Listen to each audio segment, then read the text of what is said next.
There we go. And also importantly, if you do want to send me something on chat that you do want to share but not have your name called out to it, so to speak, this recording does not capture any of that. It just captures my mug and these slides on screen. Now, as is often the case, I'd like to offer this. I'm still hopeful that someone wants to run through the karakia. Please raise your hand and I'll unmute you and you can have the floor. I tried last time, but no one, and this looks like it's going the same way. I'm hopeful that tomorrow, we have a message here. It's just Mark talking about the benefits at nzdf.mil.nz. Thanks, Mark. So any queries about today's webinar or any queries in general, feel free to send it to that web address that's on your chat, and the team there will get onto that within 24 hours. So that's pretty quick, smart. Right, no one's volunteered, so I will take us through it, and I'll say it properly this time and not try and say the next line down. Tuia I ranga, tuia I raro, tuia I roto, tuia I waho, tuia ki te ara ahonga ora, kia whai hua, kia ora, hau mai e, huia e, tai ka e. So thank you, and as I've often said, in the middle there, te ara ahonga ora, Retirement Commission is our name, and happily we run the sorted site. So if you haven't seen this before, this is a sorted at work presentation because technically you're at work defending our wonderful country, whether by sea, air or land. But yes, so sorted provides free, independent, and importantly impartial information. So we're never ever going to recommend a particular bank or provider to go through. And the beauty of having the sorted website at your disposal is it's there and it's been designed to empower you to make your own great financial decisions and choices in life. But you can also complement that with your False Financial Hub, which Mark spent a great deal of blood, sweat and tears putting that thing together, getting it ready so that everybody has one portal to access all the benefits available through NZDF. And it's not just benefits, it's also a lot of information there as well, which can be accessed, including these videos whenever they get uploaded. So brilliant stuff. So 4 things today, always 4 things.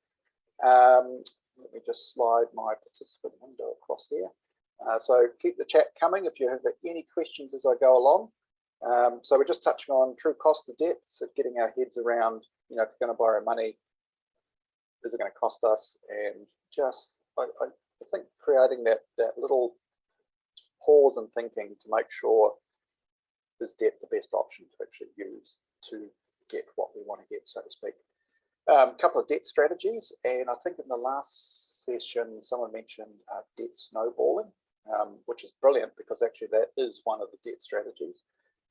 And the beauty of these debt strategies is that it doesn't just have to be if you have lots and lots of little loans. It can also be for your mortgage as well. So we're going to look at 2 of those: the debt snowball and the debt avalanche.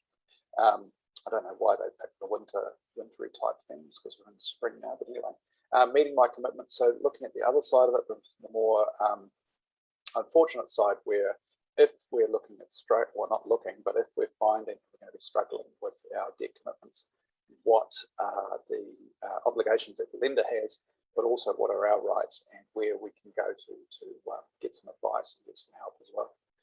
And then last but not least, rounding out goals for debt. So ask away any questions that you have, because you've got Mark, who's an expert and also an expert in all things NZDF benefit orientated. And then my good self, who's been in the industry for 30 odd years now, because it's showing on my chin how old I am, should be able to sort of just guide you through and point you in the right direction. More often than not, a lot of the answers and a lot of the places to go to are through the NZDF False Financial Hub portal, funnily enough. So our polls aren't working. There seems to have been an upgrade to Zoom in the last few days, and ever since then the polls has just gone completely kapooey. So the question, and I'm looking a bit Trump-esque, I look like a bit of a What is your attitude to debt? So chuck it on the chat. I'll see if I can capture it and keep up with it. A, ignore it. B, oh crikeys. B, overwhelming. C, stressful. D, avoid it. And E, it helps to increase my opportunities. So we've got some, got to go back here. A B, E, a D, a D, a D, a C, D, E, D, E, E with C, not just on its own, but E with the C, a C and an E. So it's, you know, this is a very, very well-designed polling system that I've got. I think we could judge the average Kiwi in New Zealand to be feeling the same way. But no, seriously, great to see some E's coming through. So we don't just view debt as an evil, so to speak, or to avoid at all costs. We actually can use it to give us some opportunities during our financial journey. We had some C's and D's, avoid it completely. And you know, it's still a great philosophy to have. It's just that when we want to make that big jump, say for instance buying a house, we need to use debt to get us into that house, unless we save, or if we've been fortunate enough to have inherited. I myself had to save for a deposit, then use it. Well, my wife and I did. I she'll kick my butt if she knew it was just me saving it, saying I saved it. We both saved for a deposit and then took a mortgage out to buy a house. So we, you know, we had to do it. It just gave us that opportunity straight away. But then since buying a house, what we do is avoid debt. So any other debt. So we don't go and do HPs or you know, have credit card debts outstanding, because our focus is on getting the mortgage kaput. We don't want a mortgage when we retire. That's basically our goal. So yep, appreciate that. And then we also had some C's saying it can be stressful, and we had a B in there as well, which is it's overwhelming, and it can be. So hopefully, you know, after today, we've got some couple of strategies around repaying debt, and some more information about your rights and obligations and lenders, and hopefully that just adds a bit of comfort to things as well. But if you want, feel free on the chat just to send me a message around what you may find overwhelming about debt or stressful, and I'll see if we can add any 2 cents to that. I might, yeah, send it on the message just above. There's a little drop down box. Send it to hosts and panelists, which will come to me. Nobody else will see it, and I might share it with the group, and there might be some bit of input or feedback from other people on as well to help out, which would be cool. So we have 26 of us on at the moment, which is pretty good. All right, question for you all, bathed in orange again. What do we need to consider when taking on debt? What do we think? What are some ideas of what we need to worry about? Well, not worry about, but think about before we take on debt. Oh, okay. Is that not scrolling down? Because it wasn't at the bottom. Love it. Time to pay it back. Yeah, definitely. Can you service it? The ability to pay it back. Yep. Sustainability. Brilliant. How long it will take? Yeah, so that time is a big feature, isn't it? How long is it going to take? Sabrina with repayments length, interest. Love the typing, Sabrina. The old S went walkabout on your interest there, but I knew what you meant. Ian, term rates, startup cost. Hey, yeah, great point. Startup costs. What are the fees to start the thing up?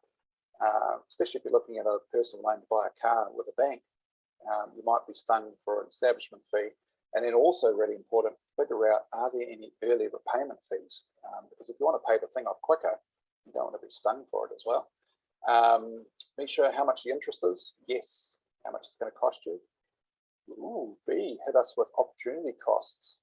Love it. Just in case anyone doesn't know what that is, basically it means what is the cost of doing this loan over something else? What is the opportunity I'm giving up by not doing that option and only doing this option? What have we got here? What the interest rates are and additional fees. Brilliant. Love it. We've got length and working life remaining. Yes. Love that too. That's really good. rounding it out with, does total expense generate capital or cash flow exceeding debt repayment total? That's a very accounting friendly term there, Jared. Love it. It's good. Yes. No, you're exactly right. And the reason why we ask this question is it's not just what the bank or the lender assesses, because they have a calculation, and you know their calculation might be you need a minimum monthly net surplus spare after paying for everything, or they might say, yep, okay, for this amount of borrowing, you need to have well, minimum monthly net surplus, obviously, but maybe you might need to have a certain amount of other money available, or emergency funds, whatever it might be. So there's different rules that lenders apply in assessing lending, and especially with mortgages, they don't just apply whatever the lowest fixed rate is. They apply maybe a 5 or 6% interest rate just to make sure that we can handle an increase in interest rates. But that's the lender. So the reason why we asked this question, and all of you touched on this that shared your information, is it's also on us. So we need to figure out, can we afford it? Because we have a standard of living or a way of living that may be impacted by having loan commitments that might be too large. Or we might be in a job that we don't feel too happy with. You know, we've all probably been there somewhere where we're working for someone and we really can't stand it. And the last thing you want to be is in a, you know, in an indebted situation where you're forced to work through those sorts of things. So there's other things at play for us personally. Well, us personally and our whānau and our people around us, so to speak. So brilliant. Yes, so you've all considered that, which is good. And I reckon you're all going to nail these quizzes pretty easily. We should make them a little bit more complicated because I think they're pretty there. So A, B, or C. Someone's always going to hit me with this probably. If you put 20,000 on to pay for a well-deserved holiday on the islands on your mortgage, and look at that, this is how old this question is, 6% for 20 years. What do we think is the true cost of that holiday? A at 25, B 28, C 34. I'm guessing for the delay, people are calculating on a calculator right now. So what do we reckon? If you put 20 grand on 6% for 20 years, B's hit us with C, 34K. Yeah. Actually, if that's right, B, then you take the gold, platinum medal because you were first. Vix gets silver. Alex gets bronze with C. Thanks, Jared. That clarifies that one. Time added to working life. Yes. And a little winky emoji as well. Yes, perfectly right. So, Misha just rounded it out there. C is correct. So, you know, putting a holiday, and you know, we all need a holiday on the home loan over 20 years makes the repayments very, very small. And like, oh my God, we've had a massive blowout on a holiday and we're only paying 20 bucks a week for it. It's fantastic. But the reality is we've now paid $34,000 back. So that's money that could have been in our back pockets, but no, it's gone to some big old bank out there. Now here's a question for all us Aucklanders. I only say this because there seems to be so many SUVs in Auckland City, which is not really a farming city. Anyway, so 80,000 on your mortgage, 6% for 20 years again. What do we reckon? What's the true cost? 92, 104, 138, A, B, or C?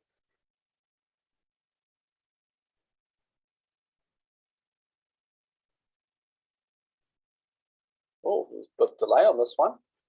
Maybe the internet's gone slow.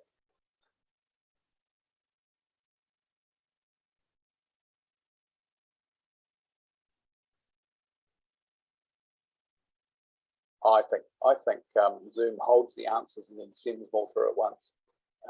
We've got a couple of B's. I love that B with a question mark. Sure. We've got some C's coming through, 138.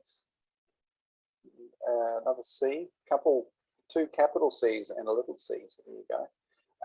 Yes, there you have it. It is C. So 80,000, 6%, 20 years, $138,000.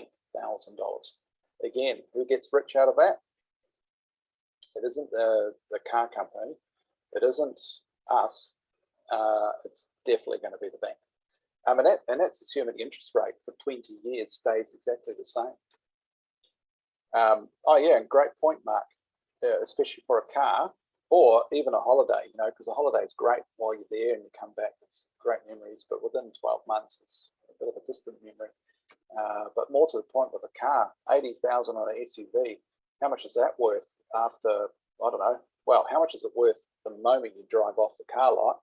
And then how much is it worth in a couple of years' time or 5 years' time, let alone 20 years' time? So it just puts it in perspective that if you're going to put a loan payment over that long, yeah, it's not going to be terribly good fun at that point in time. So hopefully that sort of illustrates that side of things. I'm going to touch on an important tip as well, but we shall do that. We're going to a calculator now. Oh, what's this here? Try paying 23% interest rate for a mortgage when I got my first one late 80s. I know. Well, not saying I got my mortgage in the 80s, but when I joined a red bank when I was 18, mortgage rates were, I think, 18%, 19%. And then it's just been one-way traffic. But there was a period of time where they were dropping away, and then they jumped up just before the global financial crisis. And lots and lots of people came in and go, oh my God, I need to fix my loan. I can't be paying this double-digit interest rates. And they all fixed for like 3, 4, 5 years, real long terms. And then what happened with interest rates? They dropped. And then they wanted to break. And man, some of the penalties to break were just eye-watering expensive. Oh, Mark's just rounding up the car comment. After 5 years, probably worth less for 40K. And oh, we had a great comment here. A lesson I was taught: don't get into debt for liabilities. So liabilities is basically something that's going to cost you money. So you know, you could argue a car does turn out to be a liability because you've got to pay to have it serviced, to maintain. And at some point in time, there'll be wear and tear and so forth.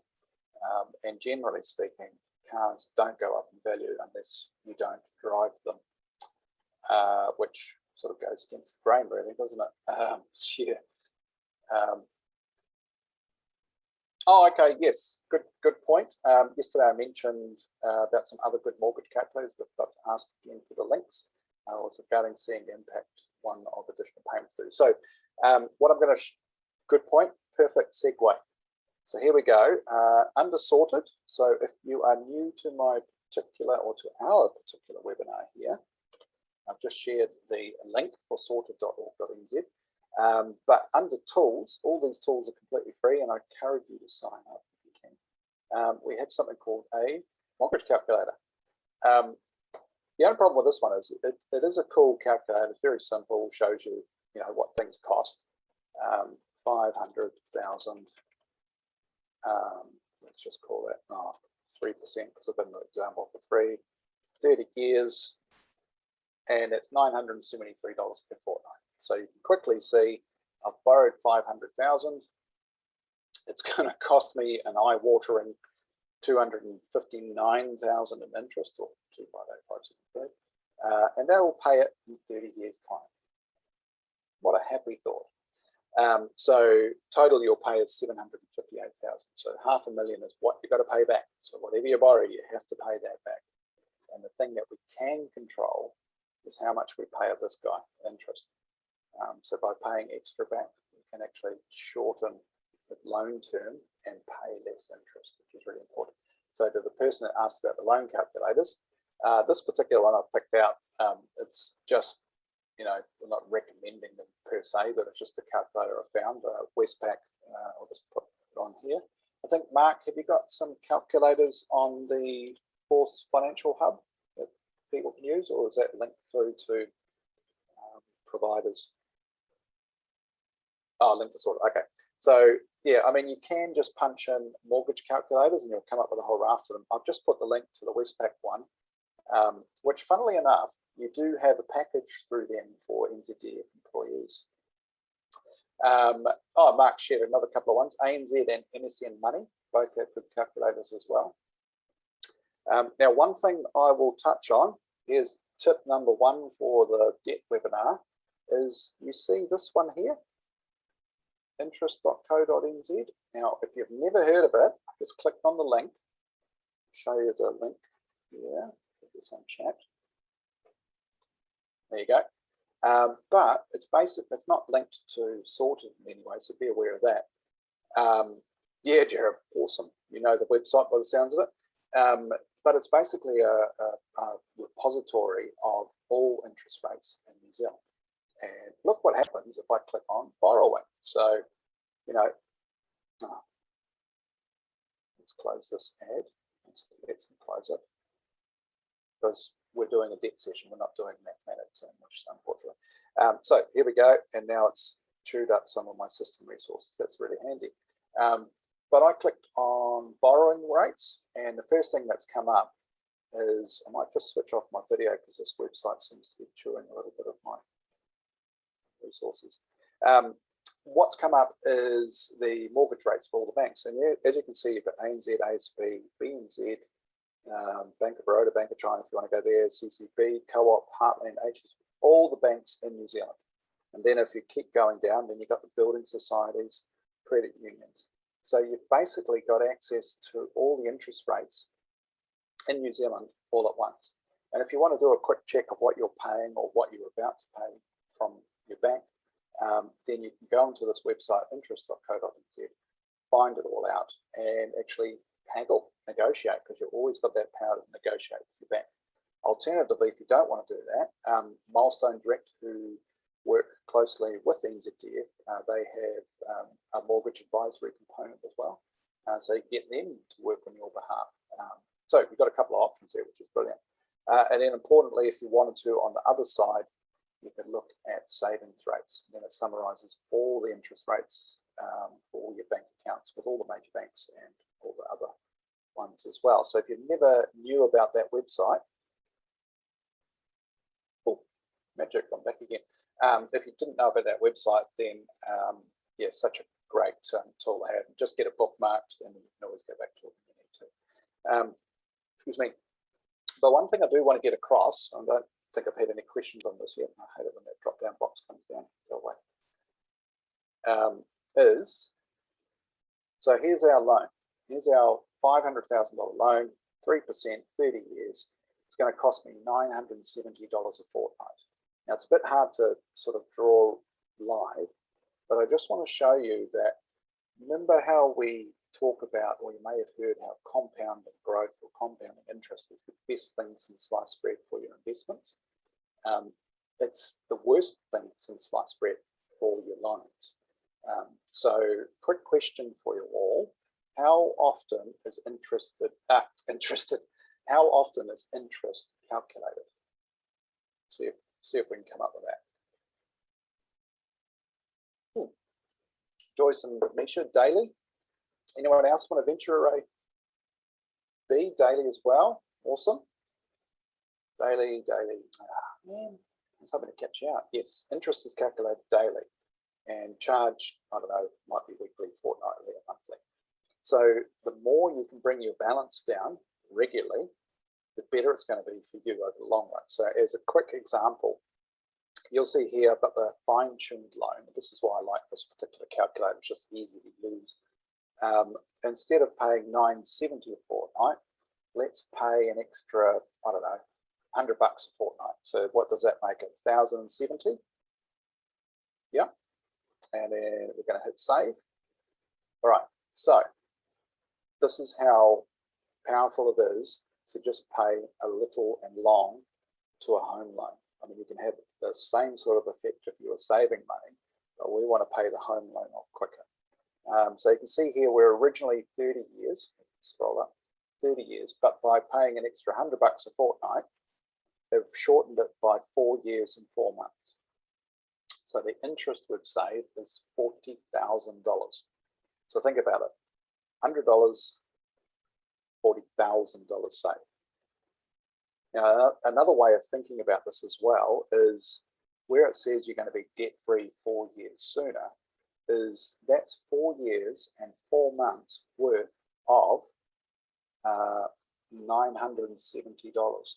So what's that? That's just shy of $2,000 a month, say, which is what, 24,000 a year. So you know, your cash flow that you're going to benefit from, so extra money you're going to have in your hands, is about what, $48,000 to $50,000. That's how much of an effect making an extra repayment can have, and it goes a lot to do with our first session around getting our money minds around it. We're not wired to think about the extreme long term. We're wired to think about the here and now, immediate changes. So you know, paying an extra $100 now is like, really? What's the point? But the point is, in 25 years time, 25 years time and 8 months time, you're going to be debt free. How awesome is that? And this is only $100 a fortnight for the next 25 years. Imagine if you, I don't know, in 5 years time, changed jobs, went up ranks, whatever it might be, and you had an extra 150. What effect that could have. So yeah, hopefully that's a little bit of a tip there to get you thinking about paying a little bit more on your home loans. Any questions? Just conscious of them yapping on a bit and haven't seen too much come through.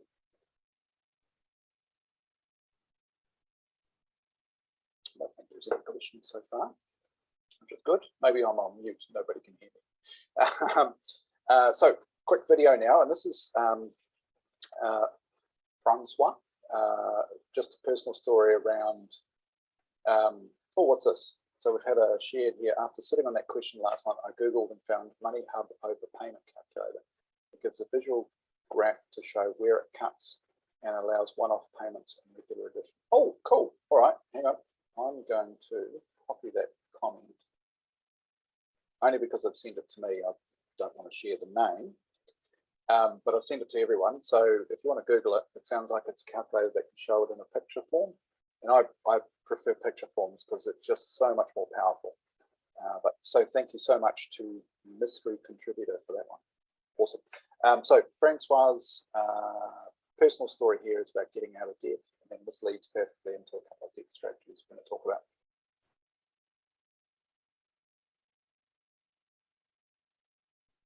Hey, I'm Francoise, and my husband and I live in Petone, and I guess we've always had debt.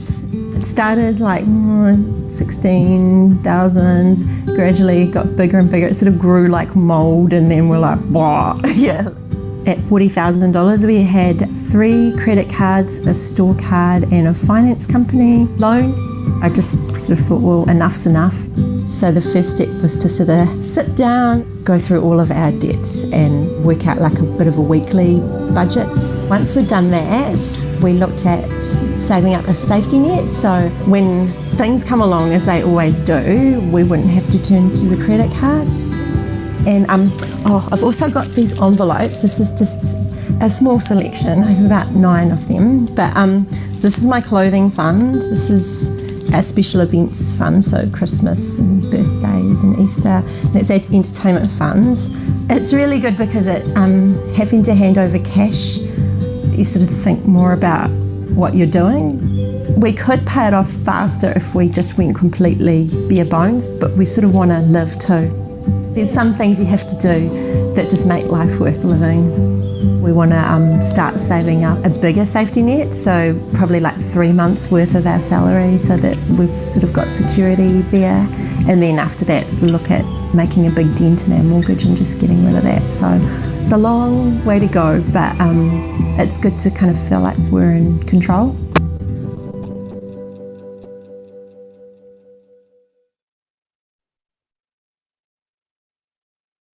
So yeah, paying it off fast, which is a perfect lead into this. So I mean, I showed you a quick example, and the person that shared that particular Money Hub overpayment calculator, I might actually give that a go after today's webinar, just to see how it works, and then maybe share it with next week's Debt Lucky Recipients webinar. But yeah, no, so hopefully it just shows you the power of just making a very small change to your payments. I mean, I use the $100 just to make it a little bit dramatic, but even 10, 20, $30 a fortnight per week can have quite a massive effect. Are there any other ideas for paying off loans quicker? Does anyone want to share any? By any chance? So we're going to talk about, just in case they come up, debt snowball and one called debt avalanche. Oh, yeah, that's a good strategy. Win lotto. Definitely unexpected. We would remember from earlier this morning that that would be a financial tailwind. Yes, exactly right. Oh yeah, good example too. If you've accumulated quite a bit of leave, cash in some leave and use that as a lump sum repayment. Love it. Good. And hitting us with pay the cheapest one first, so on and so on. Put the money into the next one.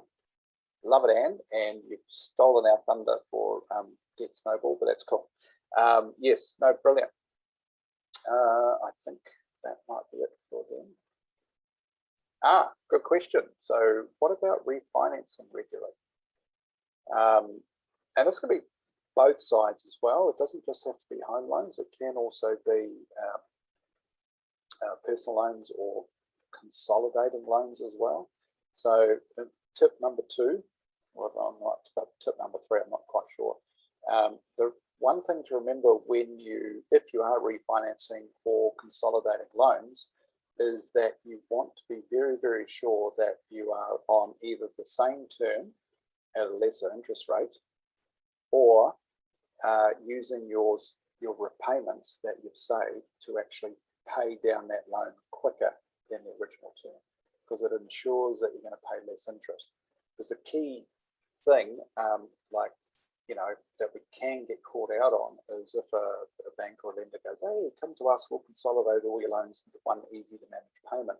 Well, that's great. Why wouldn't you do that? But the fact is, if you took your, let's say you had 3 loans and they each had 3, 4, or 5 years to go, and you went to your bank, put it on your mortgage and put it over 10 years, that will cost you probably more interest putting it over a longer term. Yes, you save your repayments, but the fact is you'll pay more in interest because you put it over a longer term where you had those over originally. So be very careful. And so to the person that asked about refinancing regularly, yeah, it can work, but the key would be keep your repayments at least the same and be very careful of those unexpected costs that come into it. So if we're looking at a home loan and refinancing, your solicitor fee, your legal fees, any valuation fees, any sort of bank fees that might be applicable, and also looking at the bigger picture as well. So what other things do you get as part of your package? So specifically NZDF employees, you get a banking arrangement through ANZ Westpac. What am I going to lose if I left those 2 banks or left one of those banks and went to another one as well? So just always look at that bigger picture. Hopefully that answers your question about refinancing. Hey, that's another good idea. Offset account for mortgage, which we can talk about that. And yes, there was an answer as well. So snowballing debt. And I think, who was that? That was Anne. So Anne gets the chocolate fish. It's coming your way, Anne. There it goes. So let's watch a quick video. This is Paul, in case you saw him at the beginning, in his younger, unshaven days. But he's talking about debt snowball, what it means. Here we go.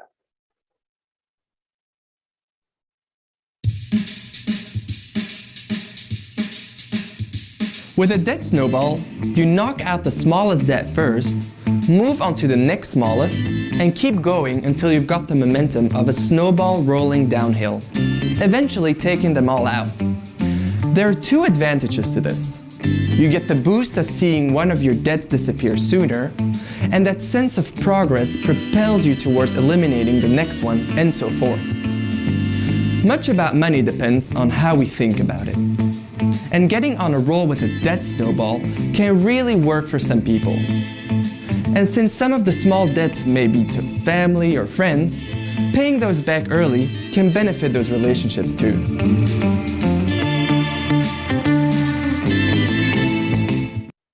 Yeah, so for those of us, Jared hitting us with complex questions, I love it.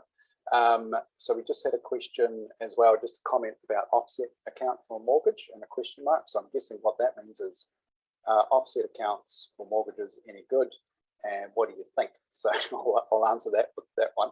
And then Jared hit us with, would you recommend using time as a metric when deciding on repayment options for cross-reference between loan providers? Jared, crikey, love it. What we'll do, we'll just watch this other video called the Debt Avalanche, which is the other debt strategy. And then we'll have a sort of a good mull through the options and such and answer those two questions. Here we go.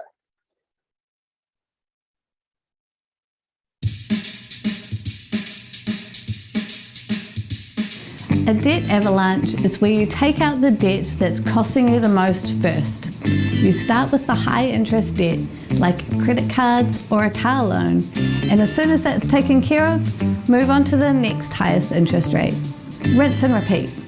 Financially speaking, the avalanche is a quicker way out of debt, since we can save more on interest. It's the most efficient way to repay.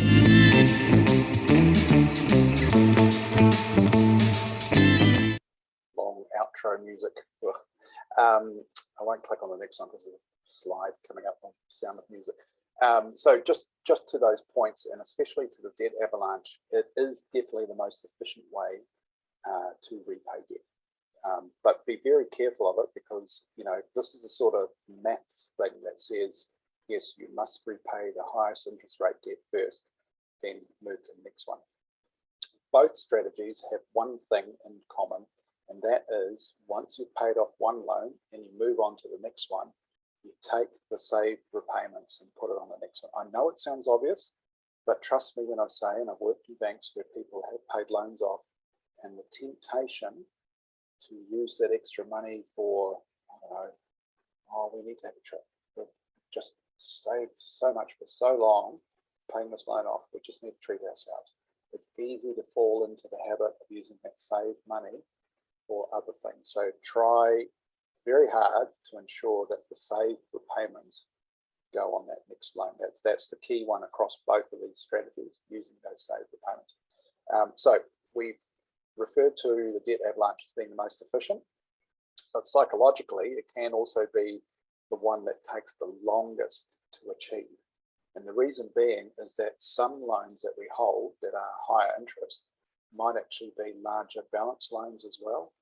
And it can be very psychologically rewarding to actually do the debt snowball, where you concentrate on the small loans, and then as you get steam up, as in you get confidence, motivation paying those small loans off, start working through the other loans.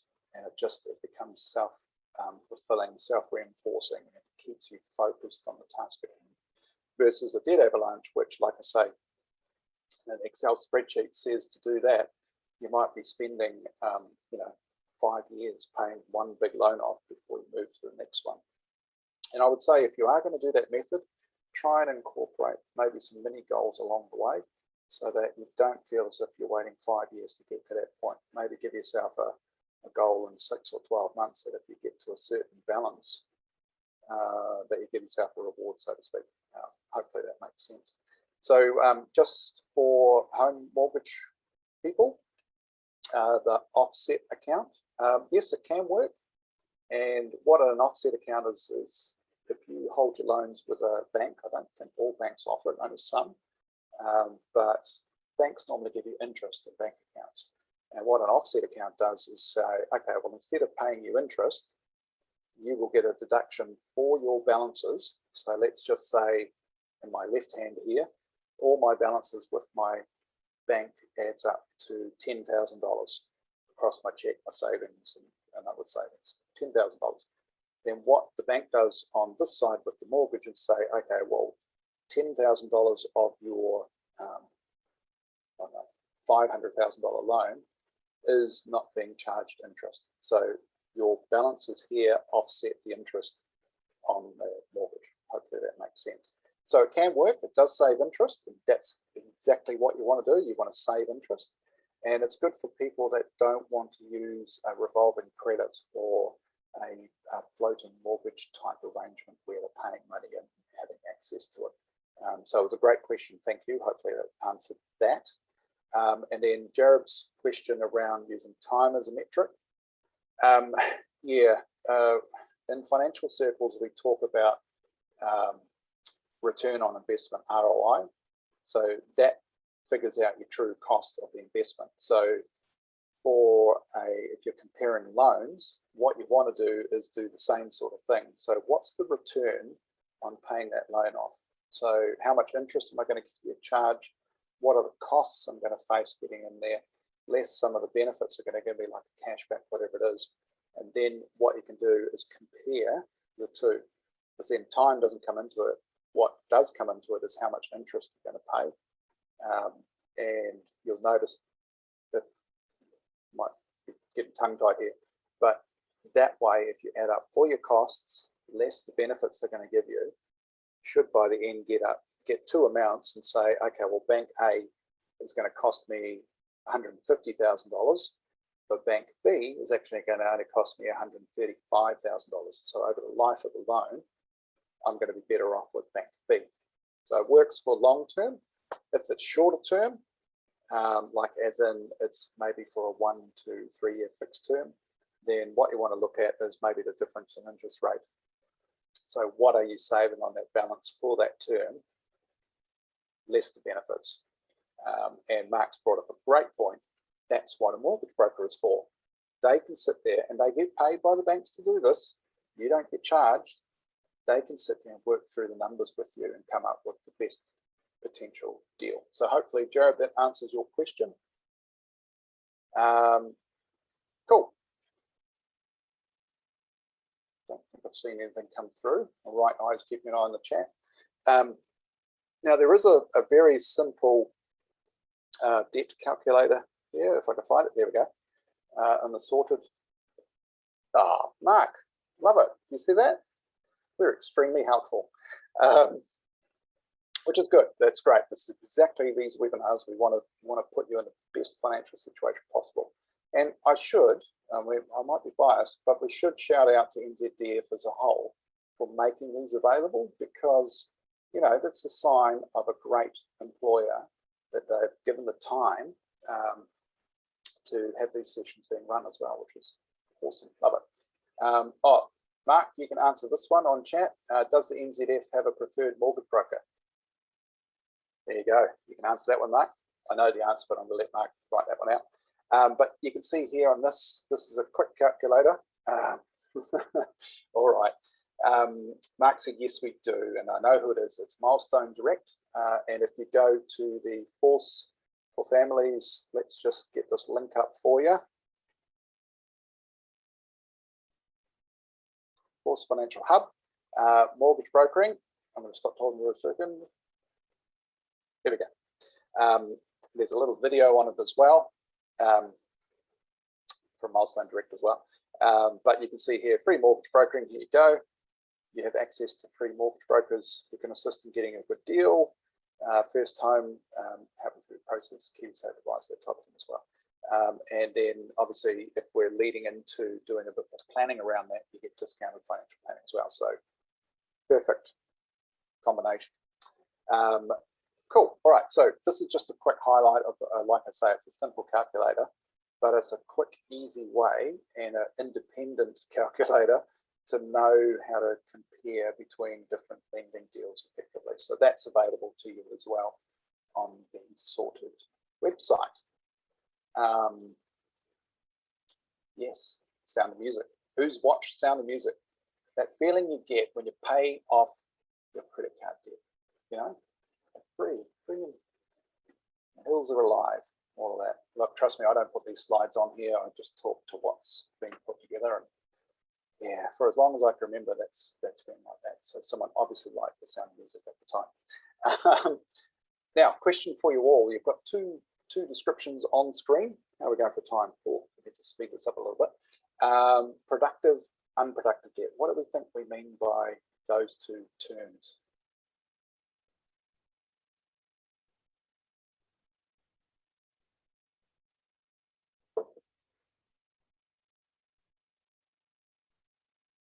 And whilst, I've just had a drink, but whilst we wait for some answers to come through, let me pose to you, would getting a loan for a car be productive or unproductive, or a student loan be productive or unproductive? So cool, they're coming through now. Here we go. So Nisha, productive improves your current position. Yes, great, love it. Yep. Always like asking this question because it's your words and not somebody else's words. It's brilliant. House increase in value versus car, depreciate. Yes, brilliant, Vix, love it. Mark, buying an asset versus buying something of no value. Yeah, exactly right. Misha, if you need a car to get to work, yes, yeah, exactly right. So what we're trying to say, and there's no right or wrong or people's opinions on this, but what we're trying to get you to think about is productive debt is exactly to those words, trying to improve your position over time. So what can you use a debt if you have to increase your opportunities? So the reason why I chose that car example, sorry, just scroll back to the right chat, is yes, if you need a car to get to your job, to earn an income, to have more opportunities to do other things, then yes, borrowing to buy that car is a sign of productive debt. But the lens we would ask you to look at is that if you then decided, I'm going to buy an $80,000 SUV to get to my job, to get those opportunities that we were talking about, the reality is, yeah, could you buy a cheaper car that's just as reliable, but doesn't cost you that much? So it could be that $80,000 might be unproductive. It's sort of a shooting too far in the debt wound. Mark brought up a good comment there. Warren Buffett mantra: one never needs to buy a car that costs more than $10,000. So that's Warren Buffett, the sage of Omaha. Iggy, hit me with something that can make me money versus something that will lose me money. Yes. And then someone else said compared to public transport, etc. Exactly right. So if you can use public transport to get to your job, then do you really need to borrow? Probably not, because let's assume public transport's perfect. You can get to your job using other means, which may be cheaper as well than actually having a car is too. So just weighing up that. And the one I mentioned about education is that can be productive debt, because obviously you get it at 0%. But the fact is, if I studied 5 years to become a vet, and by the end of it clocked up, I don't know, 100,000 plus worth of debt, and then decided, man, I don't want to be a vet, I want to be a financial advisor, then all those qualifications that I just got into debt for 100 odd thousand is not going to do anything for my future as a financial advisor. So you could construe that as unproductive. So it's not making a judgment. It's more about just applying that lens to, before you go into this debt, is it productive or unproductive, if that makes sense. I've never been to London, to be honest. I've lived in Holland, but Mark just said in London, you don't need a car. You just hire one when necessary. And you've noticed that around Auckland, that's been coming out as well. So what happens if I miss a payment? What do we reckon?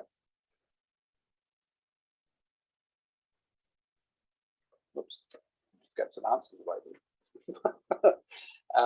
So yeah, what do we reckon happens if we miss a payment? This person saw that string pretty quick. Ouch, fees. Yes, fees definitely do kick in. Yeah. And don't be misled by the old buy now, pay later. You don't pay anything. Yeah, you don't, until you miss a payment, and then you can be stung very severely until you catch that missed payment up. Okay, I won't wait for things to come through. Oh, here we go. Brilliant, Joyce, love it. Fees, credit score impacts future finance. And it's an important consideration. I might just click through on this. Right down the bottom bullet point, it can affect your credit score. I think it's important because, you might pay fees and things, and yes, you'll pay it, move on, and be done with it. But missing a payment can affect your credit score for a lot longer than the length of time that you might have missed a payment for, if that makes sense. So really important, in case you weren't aware, you don't have to have a loan to have a credit score. You can you can still have a really good credit score if you pay your bills on time, maintain your accounts. And when I say bills, this is your phone, your power. Maintain accounts is like, if you've got a check account with no overdraft, you operate in credit, you don't miss payments. So even though you don't have debt, you can still have a credit score that moves up and down with your payment history, so to speak. Okay, great question, Vix. Thoughts on buy now, pay later if you choose to keep that money invested until payment due? So basically, the question is, and it's about opportunity cost. If you've got the money invested, and buy now, pay later is effectively, I don't know, maybe 5 weeks, 5 fortnights type thing maximum. So they're very small loans over a very short period. If interest rates were a bit higher, I guess, having the money in the bank, earning a little bit before you have to pay it out, yes, there's a benefit. At the moment, you probably won't see a lot of benefit. And yeah, there isn't supposed to be any price difference between someone buying cash and someone paying for it on a contract type thing. But I think, and I've seen this through my father-in-law, go in and negotiate. Just say, hey, look, if I'm going to pay cash, because it's a lot easier not to have to fill out paperwork or do anything that involves extra time and effort on the retailer's part. Great question, Ian.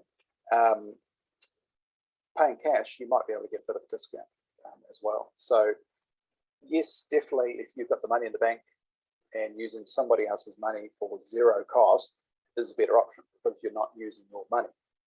But just be aware you're creating an obligation to meet that payment over the next 5 weeks. You can't pay it off any quicker, I don't think, and you have to make the payment every 5 weeks. The moment you miss, you get stung for costs, and you've got to be very careful because the moment you miss it, that can unwind any benefit you keep for keeping the money in there. Hopefully that answers your question, Vix. Sweet, thanks. Love it. Ian, yes, you can check your own credit score. So what I might do, stick around to the end, because I know we're just coming up to time soon. I will find a couple of sites on the web and give you those links as well. So yeah, extra fees definitely can be charged a higher interest rate on the missed payment amount. Going down the line, obviously here, a repo of items. Guarantor, if there's a guarantor, gets asked to repay. And that can happen, and it does happen. And lender may take you to court as well. So it can potentially stick with you for quite some time if that payment isn't caught up. So that's your commitments. Your commitments are that you agree to make the repayments. So I'll skip to the next one here. The lender also has commitments to you or to us as borrowers. So they have a Responsible Lenders Act, which basically means they have to assess the loan at the beginning, make sure it's not too onerous, and you can afford it. And then they also have obligations after the loans have been approved. So you can see here, act carefully and responsibly at all times and treat you reasonably and with respect. Consider a hardship application if you make one. So they need to show that they're trying to help you through it. You still have to pay the money back. There's no getting out of that. But they need to put things in place to help you through what is hopefully a temporary situation, get you back on track. Not act oppressively. So they can't suddenly start demanding full repayment. They can't force things on you. They have to work with you. But the really important point I want to get across, having been a lender in a few different banks, is always, always, always be as honest and upfront as you can. So if you are going to start seeing a bit of trouble, maybe overtime's been cut back, whatever it is, always talk to your lender and say, hey, this is coming up. Let them know. They're not going to, as you can see, they can't act oppressively and suddenly shut down everything. They need to work you through it, but the sooner they know, the quicker they can give you some information around, this might be an option or this might be an option. And as a case in point, we saw this last year with the first lockdown where the banks all got together and said, right, all mortgage holders, we can put you on a repayment holiday for 2 to 3 months, whatever it was. You still get charged interest, but you didn't have to make repayments. So that was en masse done, but those are the sorts of things that lenders can look at doing. So goals for debt, just to reinforce, do the counts, read the fine print. Who reads the fine print? You should read the fine print. Pay off an extra $50 where you can, or $20 or $10, because it will shorten the term. And remembering, the shorter the term, the more money you've got at the end to invest for your own self, not for the lender, for you. That's really key. And if you're on a fixed rate loan with your lender, see if you can increase the payments. Some of them allow it up to 5%. Excuse me. But always talk to your lender, because they'll come up with the options around making extra payments and things. And you'll just see there, I've clicked on it now, but the rule of thumb is, you've always got to pay it back with interest. And it's the interest that we control, how much it costs us. And yes, it might be a sweet deal over 20 years, but if we can pay it over 5 or 10, do it, because it'll save you so much money and you'll be so much wealthier for it down the track, where our minds aren't really thinking about that type of thing. So 2/3 of New Zealanders with a credit card paid off in full each month. Quite surprised by that. I thought our credit card balances were held for a lot longer. And also, interestingly enough, banks are noticing credit card balances coming down, because the whole buy now, pay later is actually stealing a bit of their business. Really interesting. Anyway, so key things: calculate it. How much is it going to cost you? And to Jarob's point, compare those costs, because it's money out of your pocket if you are starting to pay extra to another particular lender. Plan it. So what is your goal for it? Do you want to pay it off sooner? Do you want to pay the minimum but use that extra money to invest in something else? What is your goal for the money? What are you going to do? And then pay it off, get it underway, get it paid. Look at that, a minute to go. So that's basically debt. Feel free to ask any questions. I'm just going to unmute Mark. Mark's going to have a quick chat with you all. There you go, Mark. You're all good. Thank you for that, Dennis. Dennis, can you just bring up the Force Financial Hub page again, please? Yep. There we go. Okay, and go back to the cover page, please, where it's got other resources, bits and pieces. Just go up to that. Yep. How can Force Financial Hub help? Click on that, and then there's the financial advice under resources. Click on that, please. Oh, yes, the booklet. Yeah. Okay, financial guide. So look, Dennis, thank you very much again for a very well run webinar. That was great. Just to recap, there are a range of resources available to help people with budgeting, debt management, and things like that. In this guide here, there is actually a simple budgeting template to help people with their budgeting type things. There's also a debt reduction template there as well, if people want to use that right at the end in the annexes, I think, from memory.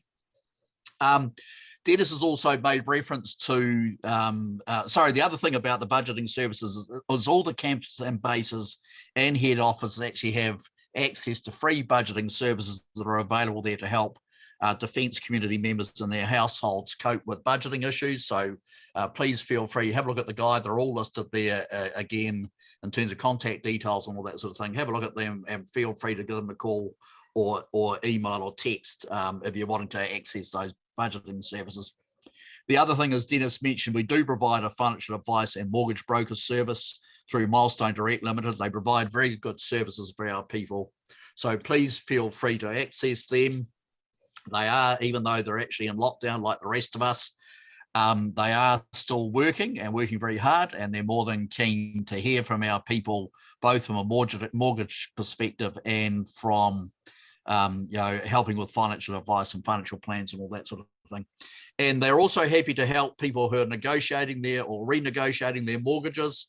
Always keen to talk to people as well, because often they may be able to get better deals, not just in terms of the mortgage rate you pay, but in terms of the time frame and the sort of mortgage, whether it's a table mortgage or a interest-only mortgage. They're able to help people negotiate those sort of things as well. So I'll stay on the line for a little while, and please, happy to take any questions that people may have around this or anything else we covered so far this week. Thanks very much for that, Dennis. Cool. Cheers, Mark. Brilliant.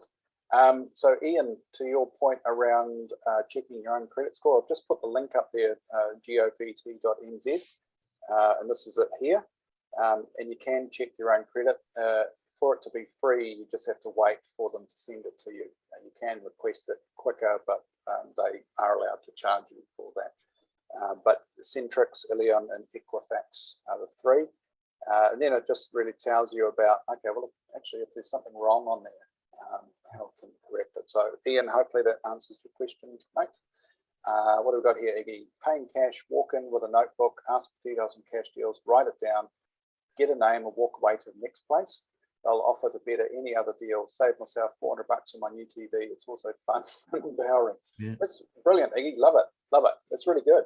I mean, if you can work that confidence up to do it, it gets easier over time. And at the end of the day, they're not going to take it personally unless you're nasty. But you can be good about this and just say, hey, look, what's the best deal you can give me? And to Iggy's point, write it down. And, you know, in a shopping mall, there's probably 2 or 3 retailers that have exactly the same product, and see how you go. And don't be shy about telling people you work for defence, because there's a lot of retailers out there who want our business, and they're happy to offer discounts, and just don't be shy about it. And so just say your defence and what sort of deal you're prepared to do. Yeah, brilliant. Places like Harvey Norman and Noel Leemings and places like that are good for that. Yeah, good. Just want to say as well, Misha just shared something there, free service creditsimple.co.nz for credit score.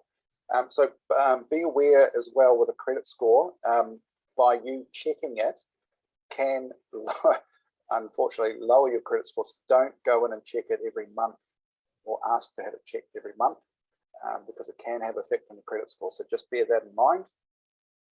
In the old days, it used to be the number of inquiries, but now it's an actual scoring system.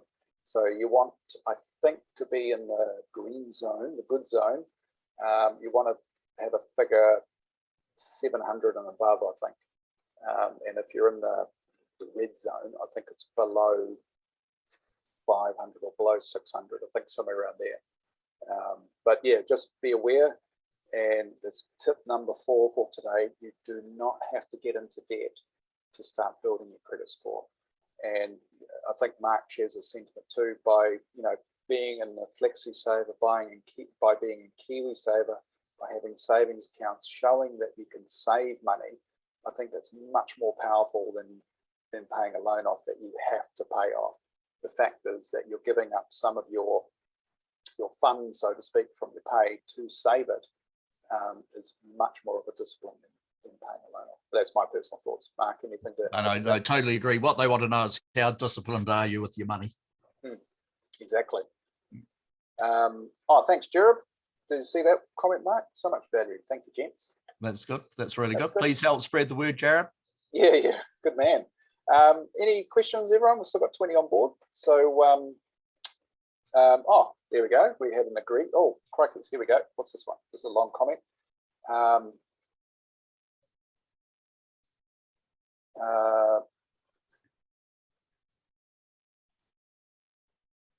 Just reading through, sorry.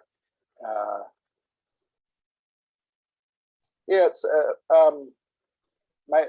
person just said may not want to read out, but there's nothing bad in there, but I will read it out, and hopefully that's okay with you. I think it is, because you said I may not want to read it, but it's just a perspective on it as well, and it's really important. Really interesting to learn that people who willingly take out a loan have more rights than someone who finds themselves with an unjust bill through court where no questions asked. You have warrant for seize, bailiff summons the court, potential warrant for arrest, despite weak pivot payments. Very interesting, and yes, it can be. And the whole reason for bringing in this regulation around Responsible Lenders Act, like I say, it's not just about at the beginning when you first take out a loan, it's also after the loan is in place. Because some of the things you've mentioned there, you know, it sounds like it's bordering on oppressive that some of the lenders have actually done, which, you know, under the current act would be frowned upon quite strongly. But yeah, no, I get your point, and thank you so much for sharing that. And hopefully that's cool that I read it out. It's so important to be aware of our rights and obligations, and more so when we enter into joint loan arrangements. And you may have heard a lender say to you, your liability is joint and several. And what that means is that if like, and I'm talking back in my early days, my ex and I had a personal loan together, then we broke up.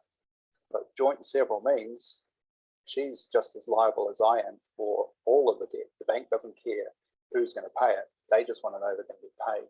So be very, very aware of your obligations. And also, the Act also allows, the Credit Contracts Act allows you a cooling off period. So, you know, you can sign, but you can still got I think 5 working days to exit that contract. So just be aware of your rights and have the confidence, I guess, to just say, let me think about it, and talk to somebody that you trust and just see what they think about it as well. Cool. All right, got some comments here. I feel like in recent times, people who lend responsibly end up potentially going backwards. Oh, and then another comment, compared to others who are mortgaged up large over a couple of properties. Thoughts, I guess, risk versus reward. Yeah, I mean, this whole COVID business has really shone a light on it, because what we noticed last year was the lockdown. It was all like, oh, this is cool. We're all at home for 4 weeks. But the reality was overtime got stopped. Employers found they couldn't pay full wages. So yes, they were getting the subsidy, but they were clipping people down to 80%. There were all sorts of things happening that affected our ability to earn. So, you know, from that perspective, it pulls money away, but yet we still have the same loan commitments to make. But just to your comment that the people that borrow, and you know, they might have 2, 3, 4 different properties, they're still in that same boat as well, because at the end of the day, the bank only worries about, Dennis, are you going to pay me my monthly amount? You need to pay that, because if you don't, you're going to go into arrears. And if you don't pay that, we're going to sell the house from under you, mortgage sale.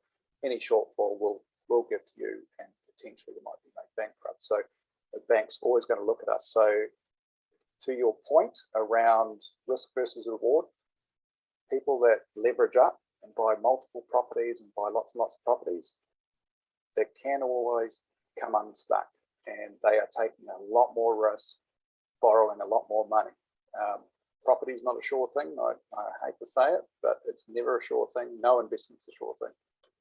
So they're just taking a lot more risk, and unfortunately, some people don't know that there is a risk. And it's got even riskier now. The tax regime has changed as well. So yeah. Great point. Yeah. Thoughts, Misha asked, thoughts on using credit cards to your advantage, i.e. using for daily spending and paying off every month, but earning monetary or points rewards. What do you reckon, Mark? Fine, as long as you're disciplined to pay off everything every month, that's as good as gold. The problem is when there's an unexpected illness or something like that where you're not able to pay, and that's when people come a cropper. So yeah, great comment.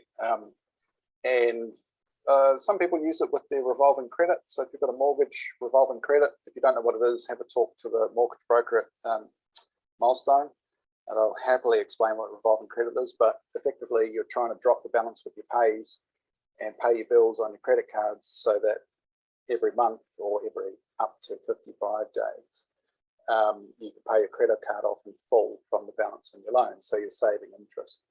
So that's the whole concept. It does work. The only thing I'd say, Misha, and it's to Mark's point, I remember when my wife and I got married, we got a credit card for our honeymoon for a just in case. We've still got that credit card, would you believe? Yes, we pay it off, but we've still got it. It's amazing how it sticks around. It's like a psychological connection. You just don't want to part with it. And I think that might be dangerous. But yeah, discipline definitely applies. Question here, where do I find information on the Force Financial Hub site for home insurance? So here you go. I will show you. So let's go back. I'm such an expert in negotiating this website now. So here you go, Inforce domestic insurance scheme. So that's your home insurance, and then couple that with medical insurance and the MIBP as well. So hopefully that answers your question.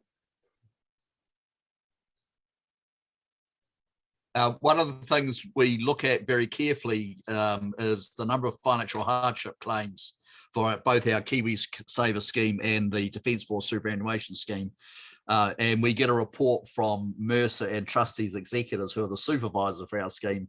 And the latest report from Trustees Executors, they actually comment that our number of financial hardship claims is considerably below the average across the industry. So in other words, Wow. our people seem to be better at managing money than perhaps other sectors of the economy. That's good to hear. Yeah, Might be testament to these webinars we're doing, Mark. I attribute it all to you, Dennis. No, not me. I'm just the mouthpiece for this information. That's all. All right, that question got answered, so that's brilliant. Any other questions? Still got 18 of you hanging around. So that's a good thing. But if there's no questions, we'll close it off. And don't forget that tomorrow we have 10 o'clock retirement and Kiwi Saver, and then at 2 o'clock again the introduction to investment webinar as well. Okay, lots of thanks. Thanks for the briefings. Really looking forward to tomorrow. Awesome, love it. Good session once again. Thank you very much. Thanks, guys. Until tomorrow. Really important question that Jared's asked, and the answer is yes, Jared. They will look very carefully at your cash flow and the ability to make payments. And what you also need to, if you're talking about buying your own property, that's one thing. But if you're talking about buying an investment property, you'll need to think very carefully about impacts of losing tenants and how long something may be empty because the place been vandalized or flooded or something else. All those sort of factors the bank take into account in terms of your ability to sustain an additional mortgage, and so they look at how much they'll borrow, lend you on that basis. Yeah, and to your point, Jared, it's just treat it like a business, because investing in a rental property is not guaranteed. It's a great investment for the long term, and bear in mind you now have a 10-year almost lock-in period in terms of the bright line test. So that just means if you're going to buy an investment property, you don't really want to sell it in that 10-year period, because any gain that you potentially might make, you could be stung up to 39%, because they treat it as income. And don't forget our income, the top income tax bracket has bumped up or will be bumped up. It has. Yeah. So treat it like a business. And is there an accountant that is attached to Milestone Direct or anything? They'll give you advice on that, because one of the things you want to take into account is yield. So in other words, will you get what sort of return you'll get longer term? And they do have comparators between the yield you'd get on investment properties and buying a shares portfolio as an example, or all that sort of thing, because it is really important from an investment perspective that you take all those sort of things into account. Brilliant, that's good. And but the other thing you have to factor in with investment properties, I think, is the stress factor. If you're managing a property yourself, as an example, and you're dealing with row tenants, it's incredibly difficult now, A, to get rid of them, and B, you may actually have a period of time where you're not getting any income coming in. You've got some people who are just staying in the place and vandalizing it. So you've got all the stress and everything else that you have to factor in. And so that's why many investors actually choose to pay a property management firm to manage the property on their behalf.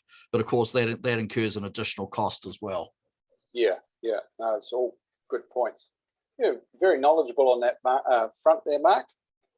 Oh, yeah, I look at all these sort of things, Dennis. Good man. I've just. Oh, sorry. Yeah, you go. No, when you get to my age, then, and you're having to assume that your money's got to last for another 30 to 35 years, then you look at how you're going to maintain the income stream that I need to have the lifestyle that I want to have, Dennis. Exactly. I think a lot of people call that wisdom. Yeah. Now, I just forgot to put this on before because we were chatting, but the link is there. I'll remind everyone tomorrow that joins about the link for feedback. Yep. So please let us know your feedback. I'll just put it up there. Awesome, Jared. I think Milestone Direct is getting a call. Haha. Well done. From a personal perspective, what kind of assets do you both look to develop? Property, shares, business, etc. There you go. I'll give you information rather than advice. So I actually have a spreadsheet that Dennis knows me. I love my Excel spreadsheets. I have a spreadsheet set up with my asset allocation, and I go through and review it normally about every 6 months. I have a target, and then at the end of each year, I look at what I need to do to make adjustments to get more aligned to my target. Because as an example, and I do actually have shares, but you don't want to sell shares at the wrong time purely because you're trying to achieve your target asset allocation.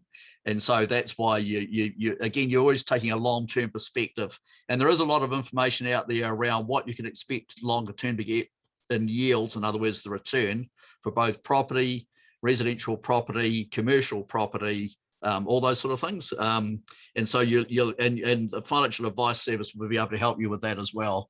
Yeah. And I think importantly as well, do what you're comfortable with as well, because there's a whole range of options. I could have been in rental property, and if I looked back and thought, wow, I should have done it because look how much money I would have made. But it just didn't feel right. Both my wife and I didn't want to be in investment properties. We just didn't want to be landlords, not for any other altruistic motive apart from we just didn't want the hassle. So yeah, I invest in shares. I really make my KiwiSaver hum, and we're still paying our mortgage. So that's the three, I guess, priorities that we have. But each to their own, and working with an advisor will get you to the point where you know your options, and then it's just a matter of figuring out, okay, well, what am I comfortable with, and if I pick that one, where is it going to take me? Hopefully, you're going to come to our investment webinar tomorrow, because we actually cover off different investment assets and asset allocation and expected returns, again from a long-term perspective, because remember what we're talking about is long-term. We're not talking about short-term. No, exactly. It's really important you remember that. Most of our regular force are youngish, and by that I mean less than 50. Our civilian, the age of our average civilian member is about 52, 53. So you're still very much talking about a long-term perspective when we talk both about from a regular force and from a civilian perspective. I love that last comment, Mark, because you said youngish because of less than 50. That's me. I'm 62, Dennis, and I still think of myself as young. Oh, that's good. I'll happily claim that when I'm 62 then as well. So I'll be happy. 60 is the new 50. Exactly. Well, the new 40, 45 maybe. 40 might be pushing to 45 away. No, you're welcome. We just had a thanks, gents. Very useful info. Jared, you're under pressure for tomorrow. You have to attend the 2 sessions tomorrow, hopefully, so that'll be good. Always young, yes. Oh, yeah, I wouldn't call it knowledge. We just call it wisdom, Jared. That's what we've got. Wisdom. Very good. All right, well, thank you to everybody. We're all set. Have a great evening. Well done. Yes, thank you. Stay safe, and we shall all see you tomorrow bright and early at 10 o'clock for the retirement KiwiSaver. Have a good afternoon, everyone. Thank you. Thanks, Mark. See you, mate. Thanks. Bye.